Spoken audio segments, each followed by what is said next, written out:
ಕಾಡುಗೋಡಿನಲ್ಲಿರುವ ದಿನ್ನೂರು ಗ್ರಾಮದಲ್ಲಿ ನಡೆಯುವ ಒಂದು ಹೋರಾಟದ ಬಗ್ಗೆ ಇವತ್ತು ನಮ್ಮೂರಿನ ಜಾಗ ಉಳಿಸಂಗಾಗಬೇಕು ಅಷ್ಟೇ ನಮ್ಮ ಮುಂದೆ ಇರತಕ್ಕಂಥದ್ದು ಬಿಟ್ರೆ ಇದರಲ್ಲಿ ಯಾವುದೇ ಸಂಘಟನೆಯಲ್ಲಿ ನಮ್ಮ ಜೊತೆ ಬರೋಂಥವ್ರಿಗೆ ನಾವು ಸ್ವಾಗತ ಬಯಸೋಣ.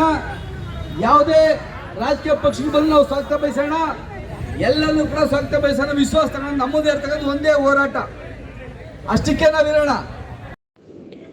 ಇವತ್ತಿನ ವಿಶೇಷ ಕದನ ನಮ್ಮ ಕರ್ನಾಟಕದ ಘನ ಸರ್ಕಾರದ ಸಿದ್ದರಾಮಣ್ಣನ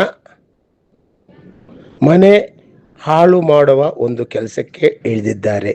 ಆದರೆ ಅದು ಅಂಥ ಇಂಥ ಕೆಲಸ ಅಲ್ಲ.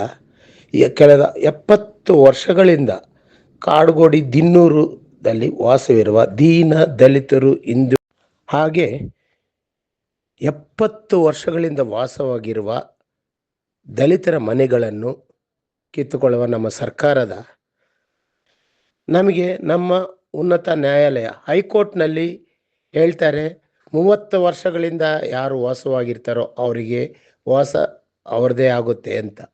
ಆದರೆ ನಮ್ಮ ಸರ್ಕಾರ 120 ಎಕರೆ ವಶಪಡಿಸ್ಕೊಳ್ಳೋಕ್ಕೋಸ್ಕರ ಬಡವರ ಮನೆಗಳೇ ಬೇಕಾಗಿದೆ. ಮತ್ತೊಂದು ವಿಶೇಷ ಏನು ಅಂದರೆ ಮೂಲಭೂತ ಸೌಕರ್ಯಗಳ ಒಂದಾದ ಮನೆ ನಿವೇಶನ ಮತ್ತು ವಾಸವಿರುವುದು ಅದು ಸರ್ಕಾರ ಕಾಪಾಡಬೇಕಾಗಿರೋದನ್ನು ಅವರೇ ಧಿಕ್ಕಾರ ಮಾಡಿ ಮಾನವ ಹಕ್ಕುಗಳ ಉಲ್ಲಂಘನೆ ಮಾಡ್ತಾ ಇದ್ದಾರೆ. ಈ ಮುಖೇನ ಬಡವರು ಮನೆಗಳನ್ನು ಕಿತ್ಕೊಳ್ಳೋ ಒಂದು ಹುನ್ನಾರ ನಡೀತಾ ಇದೆ. ಇದು ನಮ್ಮ ಸಿದ್ದರಾಮಯ್ಯನವರ ಮಹತ್ ಕಾರ್ಯಾಚರಣೆ. ಬಡವರು ಮನೆ ಕಿತ್ತುಕೊಳ್ಳುವ ಒಂದು ಹುನ್ನಾರ ಇದು ನಮ್ಮ ಸಮಾಜಕ್ಕೆ ಮತ್ತು ದಲಿತ ಸಮಾಜಕ್ಕೆ ಮಾಡುವ ದ್ರೋಹ ಅಂತ ನಾವು ಹೇಳ್ಬೋದು.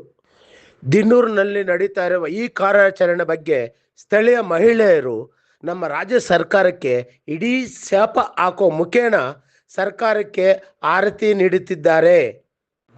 ಅದರಿಂದ ಈಗಾದರೂ ಸರ್ಕಾರ ಕಂಡಿರಿಲ್ಲ.